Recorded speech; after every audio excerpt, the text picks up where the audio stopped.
전번 시간에 이어서 계속하도록 하겠습니다. 지금이 2025년 3월 15일 오전 11시 42분이네요. 그래서 이게 이제 제1차 세계대전 때 메가더의 모습인데, 제1차 세계대전 때니까 물론 젊었을 때죠. 이게 1918년 9월 프랑스 샤토에서 찍은 모습이라는 거죠. 메가더는 돌아와서 헌터 리게트 중장에게 독일군이 실제로 철수했음을 보고했다. 그 공로로 메가더는 네 번째로 은성 훈장을 수여받았으며 프랑스 무공 십자 훈장, 또 이제 네 번째로 훈장을 또 받았다고 하네요. 레지옹 도네루 훈장도 수여받았다. 그 후 제42사단은 몇 주간 휴식을 취한 뒤 1918년 9월 12일 생미이엘 전투에 참가했다. 연합군의 진격은 신속하고 곱게 진행되었고 메가더는 84보병 여단에서 리더십을 발휘하여 독일군을 격파한 전功을 인정받아 5번째 은성 훈장을 받았다. 독일군과 전투에서, 나치 독일군과 전투에서, 이때는 참 나치는 아니죠. 내가 착각을 했는데, 나치는 2차 대전 때 얘기고, 이때는 히틀러 이전 시대 때입니까? 1차 대전 때죠.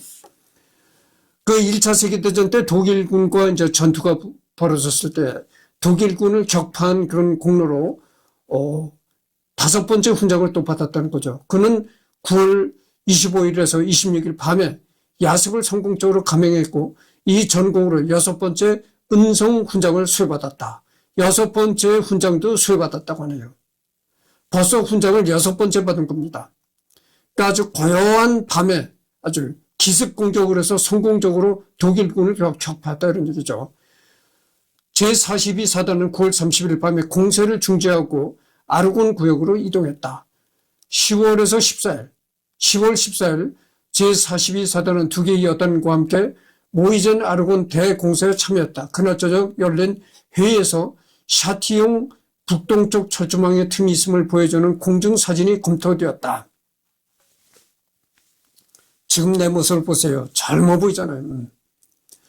제167 보병사령관 월터 이 베어 중령은 이 방면으로 공세를 집중할 것을 제안했고 메가더는 이를 채택했다. 그의 군대가 철조망의 틈의 존재를 확인했을 때 메가더는 상처를 입었지만 심각하지는 않았다. 이후 메가더는 공세를 성공적으로 달성하는 데 기여한 공을 인정받아 2번째로 수은 십자상을 수여받았다. 메가더가 이끄는 제42사단은 1918년 11월 4일에서 5일 밤에 마지막으로 수당을 향한 공세를 작전을 수행했다. 메가더는 훗날 이 작전에 대해 미국 역사에서 큰 비중 중 하나였으나 거의 잊혀졌다고 수료했다. 이 작전에서 각각의 미군 부대가 서로의 영역을 침범하는 사태가 벌어졌고 메가더는 졸지에 제1사단의 병사들에게 의해 포로 잡혀 독일군 장군으로 취급당했다. 그러니까 이 미군끼리 싸움이 붙었다는 겁니다. 그러니까 서로 오인을 해가지고 적군으로 오인해가지고 아군끼리 이제 싸움이 벌어졌던 거죠. 그래가지고 메가더가 그 싸움에서 체포당해가지고 메가더가 이제 독일 장교로 오인받아가지고 체포당해서 이제 그랬다는 거죠. 그러니까 이런 일이 이제 전투에서는 이런 일이 이제 비일비재합니다. 그러니까 서로 이제 적군으로 오인돼가지고 아군끼리 전투가 벌어지는 그런 경우도 이제 비일비재한 거죠. 그래도 메가더는 마스강 공세에서 성과를 거두어 7번째로 은성 훈장을 수여받았다. 그래서도 어찌됐든 7번째로 또 훈장을 받았다 이런 얘기죠. 그러니까 뭐 전투마다 훈장 이렇게 되니까 그놈 훈장이 어떻게 되겠어요. 내가 이 훈장에 대해서 잠깐 얘기를 했잖아요. 북한의 인민군, 북한의 인민군 온 배에다가 훈장을 달아. 그 배에다가 훈장을 달고, 속된 말로, 막된 속된 말로 얘기를 해봅시다. 배때기에다가 훈장을 달다가 훈장을 달 자리가 없잖아? 등짝에도 또 달아. 북한의 인민군이 이렇게 촌스러운 짓을 한다니까. 배때기에다 주렁주렁 달고, 달 자리가 없으면 등짝에도 또 단다네. 하여튼, 촌스러운 짓은 다 골라 해요.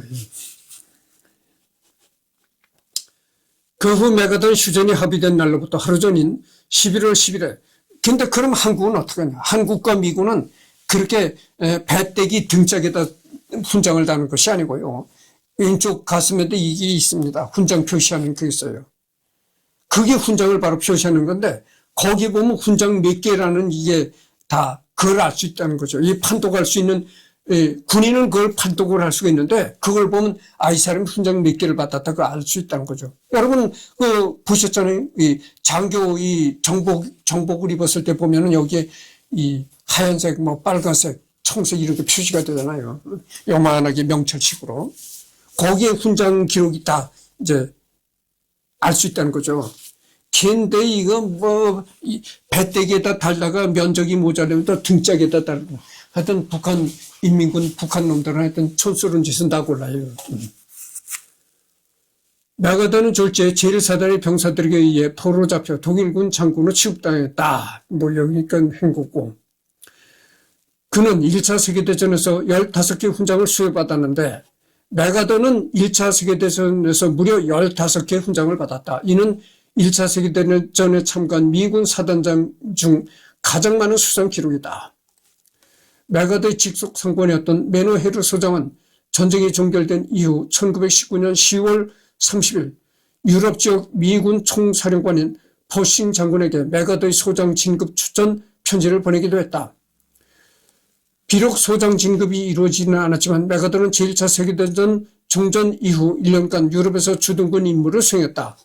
원래 전시 임시 진급은 종전 이후 이전 계급으로 환원되어야 했다. 하지만 메가더는 주둔군 임무 수행으로 준장 계급을 계속 유지했고 이 덕택에 전간기에도 다른 동기들보다 빠른 진급이 가능해졌다.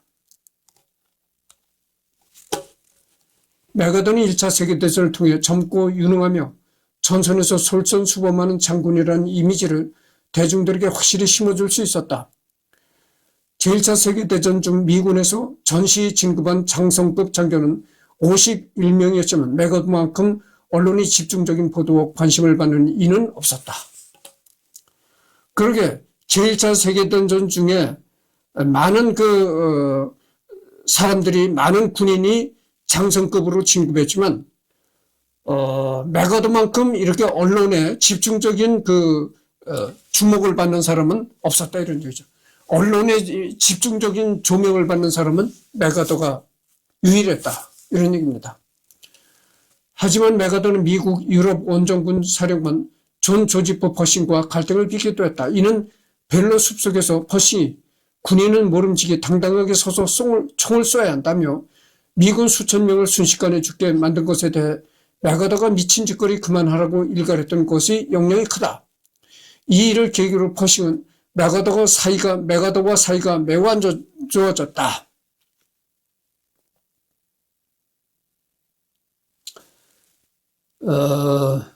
문제는 퍼싱이 미군 내에 최대 파벌을 이끌고 있었던 데다 1940년대까지 생존했던 것.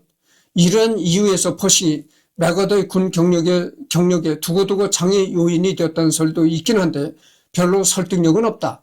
군 경력의 장애를 그것도 육군 최대 건물로부터 받은 사람이 승진과 보임마다 최연소 타이틀을 갈아치운 건 어떻게 설명해야 할지 뒤에 나오지만 최연소 대장 진급 기록도 메가더가 가지고 있다. 메가더가 모든 미군에서 미군 내에서 언제나 선두로 승급했다는 거죠.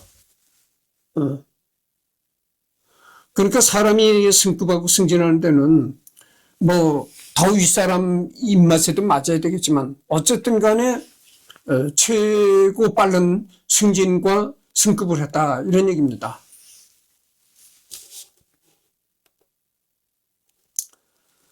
그런데 메가더는 의외로 자신이 가장 큰 정적이었던 퍼싱을 개인적으로 존경했다고 한다.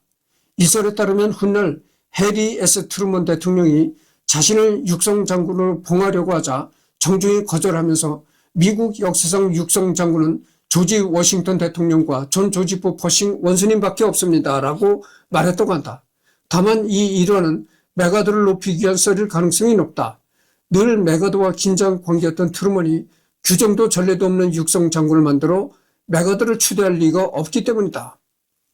그리고 워싱턴과 퍼싱 역시 경칭으로 대원수였을 뿐 원수의 상위 계급인 육성의 대원수였던 것은 아니다. 트루먼이 중공군이 개입 이후 그의 명예로운 은퇴를 종용하던 시절의 얘기에 살을 좀 많이 붙였다고 봐야 할 듯하다. 그래서 트루먼과 이 메가더는 여러 가지로 의견 충돌을 벌였는데, 뭐 어느 그 썰에 의하면은, 어느 그 얘기에 의하면은 트루먼이 별 6개, 아주 원수 위에 아주 대원수 별 6개를 만들어 가지고 별 6개의 직함을 만들어 가지고 그 직함에 메가더를 앉히려고 했다. 뭐 이런 그 확인되지 않은 얘기들이 있다는 겁니다. 근데 그거는 뭐 확인되지 않은 썰이다. 이런 얘기죠. 그 후로도 이제 한국 전쟁에서도 알 수 있듯이 트루먼과 이 메가더는 여러 가지 갈등을 일으키고 사이가 안 좋았다. 그런 얘기죠. 그러니까 그렇게 갈등을 일으키고 사이가 안 좋은 사람이 무슨 메가더를 별 6자리 직함을 만들어서 주겠는가 이런 얘기죠. 메가더는 그 과감했습니다. 한마디로. 여러분 그렇잖아요. 중공군이 개입한다 이런 그거를 알고 그 지금의 만주 지역 있잖아요. 그 만주 지역에다가 핵을 투하해야 된다. 그래서 핵을 투하하면은 그때는 뭐 중공이 핵도 가지고 있지 않을 때고. 근데 소련이 핵을 가지고 있는데 만약에 미국이 그렇게 아주 과격하게 나오면 의외로 소련이 꼬리를 내리는 겁니다. 그래서 이제 만주 지역을 집중적으로 이제 핵 공격을 하고 그 다음에 그 중공을 중공의 그 바닷가로 접한 지역을 다 봉쇄를 해야 된다. 해상 봉쇄를 해야 된다. 이렇게 얘기를 했던 거죠. 그리고 공산주의 중공을 무너뜨리고 대만에 나가 있는 자유중국이 본토로 들어가서 본토를 차지할 수 있도록 해야 된다. 이렇게 과감한 이런 그 얘기들을 트루먼 대통령이 보고했는데 어떻게 했나요? 트루먼 대통령이 이거를 노해버렸잖아요. 그래가지고 뭐라고 이 트루먼 대통령을 비난했느냐면 워싱턴 겁쟁이들이라고 했던 거죠. 내가 이렇게 계획을 세울 때마다 저놈은 워싱턴의 겁쟁이들이 이 정부를 이끌고 나가서 내 계획이 무산된다. 이래가지고 트루먼하고 갈등을 벌였던 겁니다. 그래서 급기야는 이 트루먼이가 메가더를 해임했잖아요. 그래서 이제 전간기가 나오는데 전간기를 봅시다. 제1차 세계대전과 제2차 세계대전 사이의 약 21년 동안의 시기를 일컫는 단어다. 그러니까 전간기라는 것은 메가더 장군의 생애를 얘기하는 데 있어서 전간기라는 것은 이제 1차 대전과 2차 대전 사이에 그 사이에 평화로운 기간이 한 21년 동안 평화로움이 지속되었다. 그 기간을 이제 전간기라고 한다 이런 얘기죠.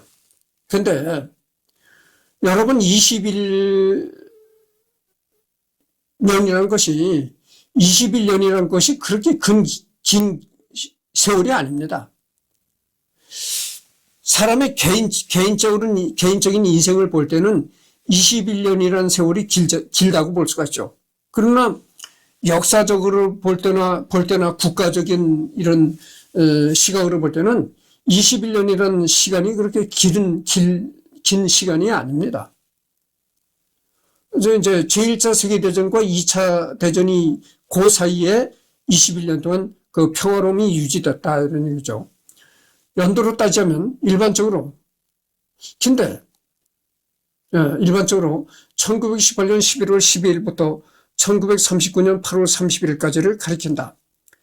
제2차 세계대전 개전일을 중일전쟁의 개전일로 본다면 1937년까지로도 볼 수 있다. 제국주의 열강시대와 냉전시대의 과도기이며 파시즘과 군국주의 그리고 공산주의가 본격적으로 대두했던 시기다. 그러니까 어떻게 되겠어요? 제2차 세계대전 전후로 인해 가지고 파시즘, 군국주의. 더군다나 이제 군국주의라는 건 일본 군국주의. 파시즘이라는 건 뭐 이태리의 그 무솔리니 정권, 그다음에 군국주의, 일본 천황의 군국주의, 그리고 공산주의가 본격적으로 대두했던 시기다. 한국사에 있어서는 3.1운동과 대한민국 임시정부의 탄생이 이루어져 현대 대한민국의 정체성이 태동한 시기자, 다이쇼 데모크라시 이래 일본 제국의 기만적 문화 통치가 본격화되어 역설적으로 친일파가 되고 양산되었던 한국 독립운동의 암흑기이기도 하다. 전국에는 일제히 다이쇼 데모크라시가 막을 내리고 일제의 군국주의가 본격적으로 발흥하여 중일전쟁과 태평양 전쟁이 발발함과 동시에 민족 말살 통치기가 시작되어 일제 강점기의 끝으로 접어드는 시기다.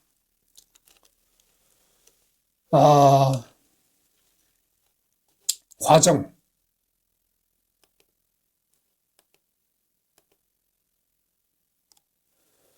제1차 세계대전의 피해는 막대했고 유럽 국가들은 전후 피해로 하루하루 비폐해져가고 있었다. 이 유럽이 말이죠. 여러분들 대한민국이 참 얼마나 전쟁을 많이 겪었습니까? 수많은 전쟁을 겪었잖아요. 우리나라 한반도의 우리나라 조상들이, 대한민국 조상들이 얼마나 많은 전쟁을 했습니까?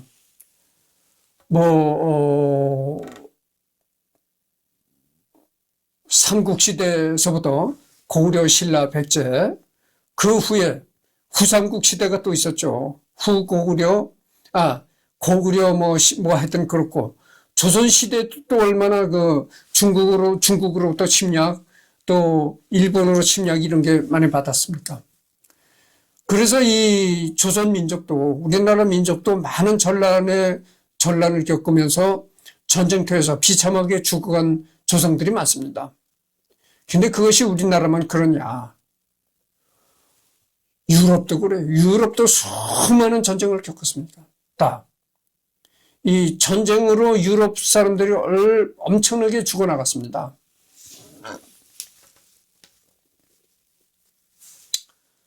그런 유럽인들도 무수한 전쟁을 겪으면서 생겨난 아이디어가 뭐냐면은 여러 나라들이 단합을 하자 이런 얘기죠. 여러 나라들이 단합을 해서 침략자가 생기면 전부 다 힘을 합해서 한 놈을 꺾어버리자 이런 얘기예요. 여러 나라가 이제 연합을 해가지고 침략자 한 놈을 꺾어버리자. 이렇게 해서 생긴 것이 나토입니다. 나토. 그래서 나토는 유럽의 대부분의 국가들이 전부 나토를 결성했잖아요. 그래서 어느 나라든지 나토 회원국 중 한 나라가 공격을 받으면 전체 우리 유럽의 전쟁으로 우리가 힘을 합쳐서 침략자 한 놈을 때려 부순다. 이런 얘기죠. 그게 나토입니다. 그래서 유럽도 무수한 유럽인들이 전쟁으로 죽어갔어요. 엄청난 사람들이. 그래서 생겨난 게 바로 나토입니다. 나토. 유럽 전체가 우리가 단결하자. 그래서 한 놈이라도 어떤 침략자가 러시아라든지 이런 한 놈이라도 침략자가 생기면 우리는 모든 나라가 협력해서 때려부순다. 이런 얘기죠. 이 전쟁의 여파로 군주국들, 이를테면 오스만 제국, 러시아 제국, 독일 제국, 오스트리아, 헝가리 제국 등이 멸망하고 공화국이 들어선다. 그중 독일에는 바이마르 공화국이 세워지고 러시아 제국에는 러시아 혁명이라는 세계 최초의 사회주의 혁명이 일어나 소련이 수립되는 등 유럽 국가들에게 공화주의적 열풍이 불던 시기였다. 그러나 바이마르 공화국에서는 나치당이 집권하고 소련에서는 소련 공산당 독재가 수립되는 등 독재가 유럽에서 사라진 것은 결코 아니었다. 후일의 일이지만 스페인에서는 스페인 내전으로 에스파냐국이 세워지기도 했다. 또한 제국들의 급격한 붕괴로 정세가 불안해졌다. 프랑스 제3공화국은 전승국이었지만 격전지가 되거나 전쟁 초반 서부 전선의 주역을 맡아 격전을 치르는 과정에서 청년 인구의 3분의 1가량이 증발한 등 인적 자원에서 큰 피해를 입었다. 영국은 초기에 참전 준비가 안 된 상태에서 육군이 확충되는 데 시간이 걸렸다. 게다가 프랑스는 독일과 영국에 비해서 인구가 적었기에 같은 피해 규모라도 프랑스에게 더 치명적이었다.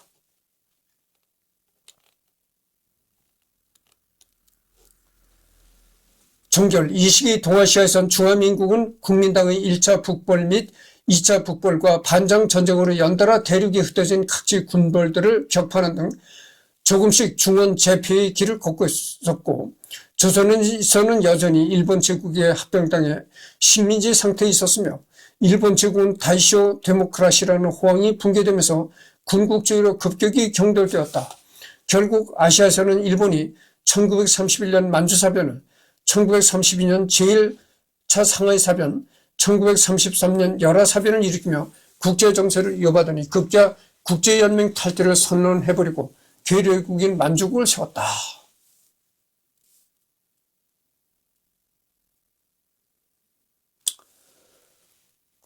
그리고 아시아에서는 이 일본이, 군국주의 일본이 아시아를 전부 집어먹으려고 이제 날뛰었다. 이런 얘기죠. 그래서 이제 여기 보면은, 다이쇼 데모크라시라는 그게서 그래가지고, 만주사변, 1931년 만주사변, 1932년 제1차 상하이사변, 33년 열하사변, 뭐 이렇게 일으키더니 급기야는 국제연맹을 탈퇴해버리고 만주에 만주국을 세웠다.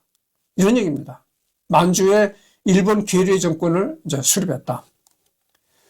베르사유 조약을 체결한 다음 페르디낭 포쇼 원수는 베르사유 조약을 일컬어 영구적인 평화가 이 나라 기껏해야 20년 정도의 휴전이 될 것이라고 했는데 귀신같이 들어맞았다. 베르사유 조약은 독일을 재기불능으로 만들지도 못했으며 전쟁을 억제할 수는 있는 수단도 없었다. 그렇다고 독일에게 자비를 베풀어 주어 민심을 얻는 것도 아니었다. 독일을 완전히 망가뜨리지도 그들의 마음을 얻지도 못한 베르사유 조약은 시한폭탄이나 마찬가지였다. 당시 독일은 베르사유 조약으로 인한 1320억이라는 마르크라는 미친 배상금으로 인해 초인플레이션에 시달리고 있었고, 이로 인해 전 국민이 경제난에 시달리면서 불만이 극에 달한 상태였다.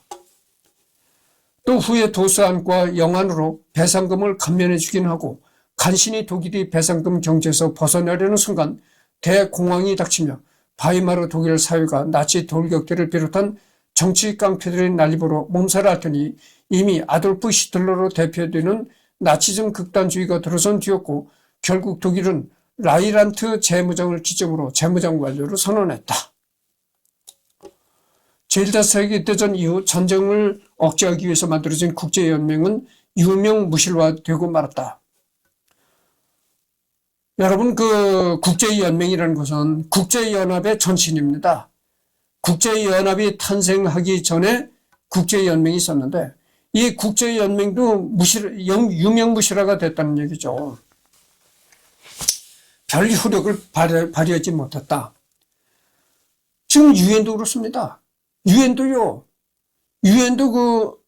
러시아하고 중국이 유엔의 상임이사국으로 있기 때문에 지금 유엔도요, 무슨 회의만 열려면, 안보리 회의만 열리면 이 러시아하고 중국이 깽판을 치고 나오기 때문에 사실 반대표를 던지고 나오기 때문에 지금 유엔은 유명무실화됐어요.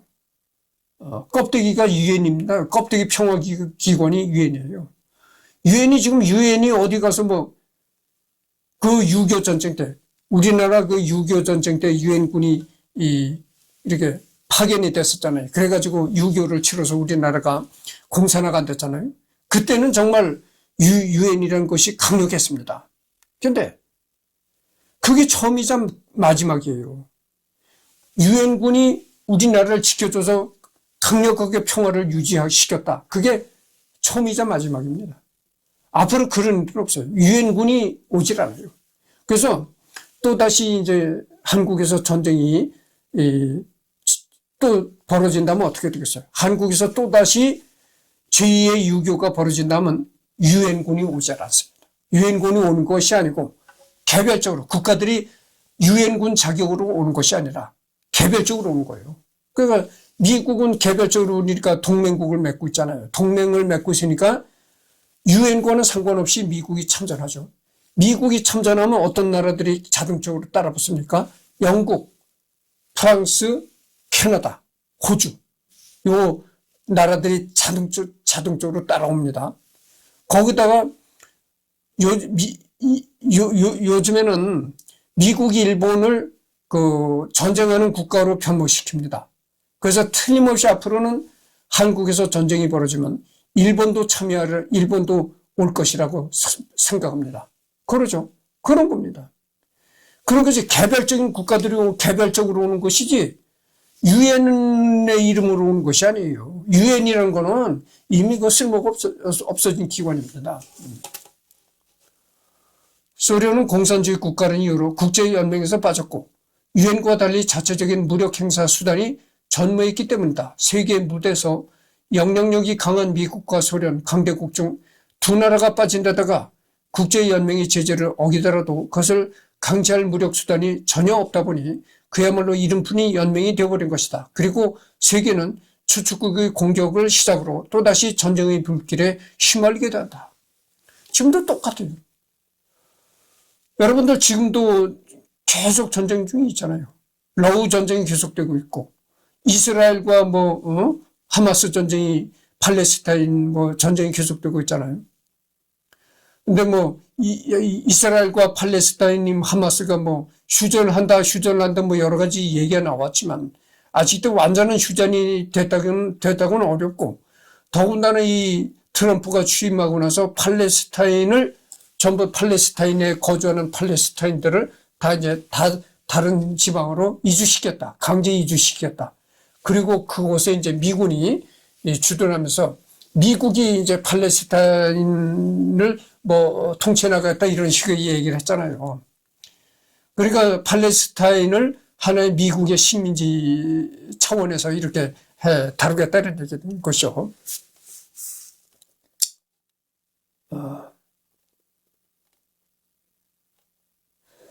그래서 이거를 일일이 다 읽지는 않겠습니다. 이때가 이제 미국에서는 대공황이 일어났고, 미국이 세계적인 대공황이 일어나서 미국이 참 경제 대공황에 이르렀다. 그렇게 이렇게 먹고 살기 어렵고 경제가 무너지니까 여기에 따라서 이제 권력도 세계 권력의 이동이 생겼다 이런 얘기입니다.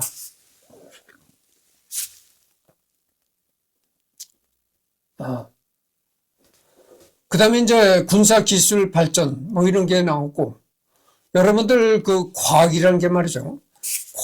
과학은 인간의 행복 증진에 많이 이바지하는 게 과학이잖아요. 그렇게 과학이라는 게 순기능이 있지만 또 한 번 역기능이 있습니다. 과학이라는 건 순기능과 역기능이 있다는 거죠.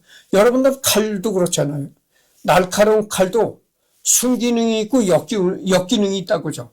의사들이 날카로운 칼을 사용할 때는 생명을 살리는 칼이지만 강도가 칼을 사용할 때는 사람을 죽이는 칼이 되는 겁니다. 그래서 이 과학도 이 인류의 행복 증진을 위해서 과학이 인용이 될 때는 그것이 좋은 일인데 이 과학이라는 것이 무기를 만드는 엄청난 무기를 만드는데 과학이 이제 동원된다 이거죠.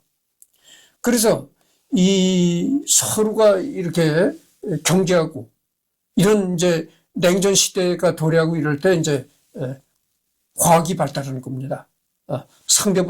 상대방보다 더 좋은 무기를 만들어야 되고 이렇게 자꾸 연구를 하게 되니까 거기에 대해서 이제 과학이 발전하게 된 거죠. 그 다음에 1차 대전 이후에 또 나타난 것이 뭐냐면은 독일의 나치가 들어섰다. 그래서 독일의 히틀러 정권이 들어서 가지고 유럽에서는 히틀러가 2차 대전을 일으키고 동양에서는 일본이 또 2차 대전을 일으켰다. 그러니까 유럽에서는 히틀러가 동양에서는 일본이 그렇게 2차 대전을 일으켰다 이런 얘기죠. 그렇습니다. 그 전 단계로 돌아가면은 이 전강기는 이제 다 이제 끝냈죠. 그다음에 웨스트 포인트 미군 육군 사관학교장. 이게 이제 웨스트 포인트 육군 사관학교장 메가더 준장. 이제 육군 사관학교 교장을 할 때의 메가더입니다. 그러니까 준장, 소장, 준장이라고 하니까 어떻게 되겠어요? 별 하나짜리네요. 별 하나를 달고 육사 교장을 할 때다. 이런 얘기죠. 1919년 메가더 준장은 웨스트 포인트 육군 사관학교 교장으로 부임했다. 이때 그의 나이 39세로. 39세의 나이로 육군 사관학교의 교장으로 부임을 했으니까 참 이게 그렇습니다. 요즘에 이 39살이면 어떻게 되겠어요? 요즘에 39살은 정말 막말로 애들입니다. 애들. 그렇잖아요. 이 좀 웃기는 얘기인데 내 얼굴을 보세요. 얼마나 내가 젊어 보입니까?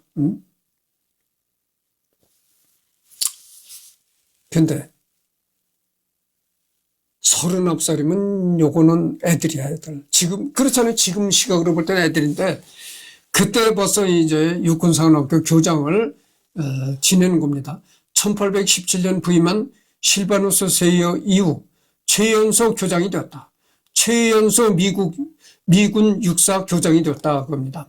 그는 독일 점령지를 통치하던 미 군사 정부의 많은 웨스트 포인트 졸업생들이 군사학 이외의 분야에 대해 거의 또는 전혀 알지 못한다는 사실을 발견하고 사관학교 교육을 다양화해야 할 필요성을 절감했다. 또한 당시 웨스트 포인트는 전시 수요에 맞추느라 2년에 5개 기수식 속성으로 장교를 배출하는 사관 후보생 과정으로 축소되어 사관 후보생과 교직원의 사기는 바닥을 찍었다. 이에 메가더는 4년제로 회복을 요청했지만 의회는 이를 3년 과정으로 조정했다. 이렇게 교육기관에 관한 논쟁이 벌어지는 동안 뉴욕타임즈지는 웨스트 포인트에서 생도들의 가식적이고 비민주적인 삶에 대해 문제를 제기했다.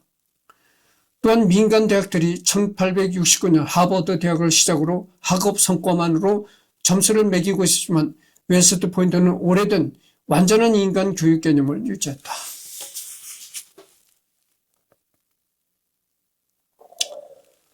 메가더는 시스템을 현대화하여 군인의 정신의 개념을 군인다운 태도, 리더십, 효율성 및 스포츠맨십을 포함하도록 확대했다. 또한 그는 1922년에 생도 명예규정을 제정했다. 명예규정을 위반하면 사관 생도들에 의해 선출된 생도 명예협회가 판결이 없는 일종의 대배심으로 작동하여 지휘관에게 규정 위반 사실을 보고하도록 했다. 또한 신입 생도들이 받는 가입교 훈련 및 기초군사 훈련을 고학년 생도가 담당하는 전통이 후배 괴롭히기로 변질되었다고 보아 훈련을 현역 장교들이 담당하도록 변경했다. 그리고 전통적으로 포트 클린턴에서 하던 하기 군사 훈련을 현역 부대인 포트 딕스로 옮겨 현역 훈련 부사관에게 최신 무기 조작법 등 현대적인 훈련을 받도록 했다. 그러니까 미 육사 교장으로 부임해가지고 많은 일을 변혁을 시켰다 이런 얘기죠. 또한 메가더는 교양 과목, 정치학 및 경제 과정을 추가해 커리큘럼을 현대화하고자 노력했으며 군사학 이론 수업에서는 오래된 남북전쟁에 대한 내용 대신 제1차 세계대전에 대한 내용을 배우도록 했다.